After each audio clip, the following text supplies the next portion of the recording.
Toyota has announced it is introducing a hybrid version of its very popular HiLux. Although it's not a full hybrid, it's more of a mild hybrid. Here's everything we know so far.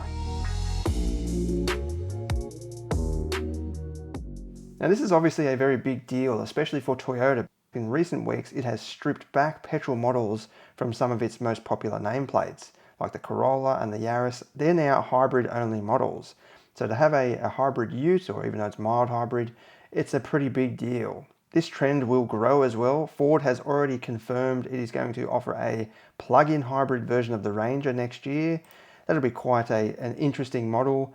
More of a comprehensive electrified system that will run on electric power alone, and it will offer V2L kind of vehicle to load capability, although it will be a bit more complex and it will probably be a bit heavier. And then Kia is going to offer a fully electric version of its upcoming Tasman, and even JAC with the Jack T9, it will be offered with an electrified powertrain in the future as well. What do we know so far? Toyota has announced a fair few of the details, but left out some key figures, probably the most exciting figures or the most important figures. It says there's no main change to power output. So it's still a 2.8 turbo diesel paired with a electrified assistance system, which I'll get to in a second. But it says there's no major change in power, and even in Redbook, they've already got the detail, the prices and everything, and it says power output 150 kilowatts. It doesn't say how much torque this new model has though, including in the press release and including on Redbook. I've checked all the press releases overseas as well, so the UK have got a pretty comprehensive press release with details, but no extra info over and above the Australian release, except for more details on the electrified setup. We also don't know what the fuel consumption will be. Toyota Australia says there'll be a 10% reduction in fuel consumption, whereas Toyota in the UK says there'll be a 5% improvement in efficiency. So efficiency and consumption are different things. It makes it very complicated, but Toyota Australia has said straight out that it will offer 10% reduced fuel consumption. So if we look at the HiLux SR5 for an example, dual cab, the 2.8 turbo diesel with the 6-speed automatic, it has an official rating of 7.9 litres per 100 kilometres. Times that by 10%, you get 0.79 of a litre. Take that off the 7.9, you're left with 7.11 litres per 100 kilometres. That's an approximate figure of what we should be looking at for this hybrid setup, or mild hybrid setup. Speaking of the hybrid setup actually, Toyota calls it V-Active technology, and it's basically a motor generator system attached to the engine. Now it says here the motor generator is attached on a 2-arm belt tensioner system, so I'd imagine it's something like an air conditioning system that's hanging off the front of the engine. It will add extra load to the engine as well, but it'll also provide assistance. So that's a bit different to a starter generator, which is kind of integrated into the starter motor, if you like, pushing the flywheel around, whereas this is looking like it's pushing the other side of the engine around. It's still all connected up, obviously, it's just on the other side. The difference between a starter motor and a motor generator, apart from the fact that a starter motor uses a solenoid system with an arm that literally pokes out with a cogwheel on the end of it, turns the flywheel around and then retracts back in, a motor generator is able to work both ways. So it provides power and it can also accumulate power via regeneration. But it also works as a starter motor, but very smooth. Because it's constantly connected to the engine via the belt, it can just turn the engine around very, very smoothly like a starter generator on some other 48 volt mild hybrid setups out there. Now, interestingly, Toyota says there is a 2-mode stop-start system with normal and long mode. And long mode tries to keep the engine off for as long as possible. Now, it doesn't specifically say this, or it doesn't go on, it just says long mode keeps the engine switched off for longer than a typical internal combustion powertrain. So what I'm thinking that means is that motor generator is able to propel the engine to the point where it can help the car take off, a bit like an electric vehicle, but as soon as you pick up a bit of speed, the diesel engine will kick in. And I'm sure if you've floored it or something like that, the diesel will kick in as well. But having that long mode on will just help reduce that fuel consumption just that little bit extra if you're just driving leisurely, or you're not in a big rush or anything like that. In terms of the power output, Redbook says 150 kilowatts, just like the normal 2.8 turbo diesel available right now.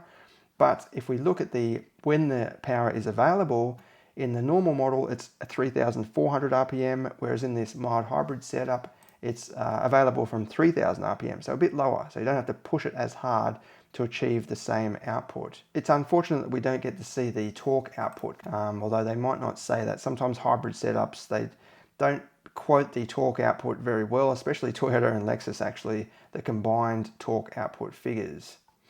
It says torque from 1600 RPM to 2800 RPM in the non-mild hybrid setup, and then in the hybrid setup it says the same thing. It just says from 1600 RPM. It doesn't actually say the peak window there. According to the UK press release, or it's actually mag.toyota.co.uk, so it's kind of like their magazine of their official website. The motor generates 12 kilowatts of power and 65 newton meters of torque. So if you add that to these 500 newton meters already available, that's a pretty good torque figure. That's like the GR Sport actually, that's 550 newton meters. The UK press release actually says here, output remains the same at 201 brake horsepower, which works out to be 150 kilowatts. It also says the idle speed has been reduced from 720 RPM to 600 RPM, so it's just ticking over now, which should help with consumption as well as just overall smoothness and quietness. Toyota says here that its noise, vibration and harshness levels are reduced compared with the regular model, so that's interesting. As for the towing capacity, it's the same 3.5 ton rating as the regular model, but like with a lot of utes and SUVs, you really need to hone in on this or zoom in on the specs if you're planning to tow something very heavy. Now the gross combination mass here is 5,850 kilograms for both the hybrid and the regular model. The curb weight of the hybrid is about 25 kilograms higher than the regular model. So the curb weight is 2,085 kilograms for the regular SR5 automatic, and then 2,110 kilograms for this new SR5 mild hybrid setup. Now, if you take away the towing capacity of 3.5 tons from that gross combination mass and the curb weight, you're left with only 240 kilograms for cargo and passengers, which is not much. If you're planning to take the family on a big trip with a 3.5 ton towing trailer, or even 3,400 kilograms or something like that, 240 kilograms is not a big allowance for the full family. So you really have to be careful there. That's actually less than we saw from that JAC, the Jack T9, a couple of weeks ago. The regular HiLux SR5 isn't much better actually. A lot of people buy these dual cab utes thinking they're great for towing. They are, but if you're planning to tow something very, very heavy, they're not the absolute best. So the regular SR5, you only got 265 kilograms of leftover payload there. But if you're towing something really heavy, you really should look at something more heavy duty, like one of those Ram trucks or a Silverado or even a Land Cruiser 300 series, 70 series as well. It's got a lot of leftover capacity after you subtract the towing and the curb weight from the gross combination mass, which is something like 6,900 kilograms or something crazy. That's why they're pretty popular, I guess, because they do offer a pretty good towing setup. Now, Toyota is offering the technology in dual cab body style only in SR, SR5 and Rogue variants. Prices have been confirmed to start from $54,130 for the base SR model. Well, it's not the base HiLux, but the base with this technology. And it tops out at $71,530 for the Rogue dual cab automatic. The technology is a bit more expensive than the regular models, as you probably expect. So the regular SR5 starts from $60,250 today. Well, that's the price that I'm looking at now. And then the mild hybrid setup is $63,260.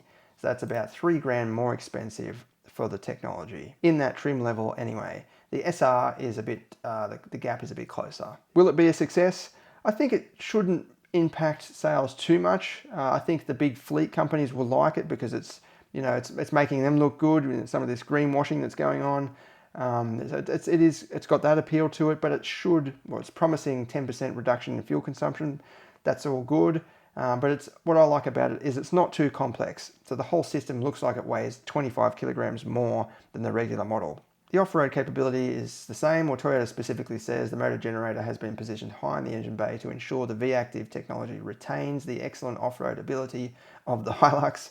Of course they're going to say that, but being mounted up high does seem to make sense. especially if you're doing some creek crossings and things, or even just splashing in the mud. It's going to spray up and hit that motor generator. Not that that should impact it anyway. It should be able to withstand that anyway. Tell me what you think though. If you're a Hilux owner, or if you're thinking about buying a new Hilux, Toyota does still offer those variants without the hybrid technology, which I think is a pretty good move, because there's some old school owners out there and they probably don't want to play around with new technology, especially brand new technology for a nameplate. There could be some question marks about long-term reliability compared with the non-hybrid setup. That's totally fair enough. So it's good that Toyota does offer both. But if you're looking to buy a Hilux, what would you buy? Let me know in the comments below.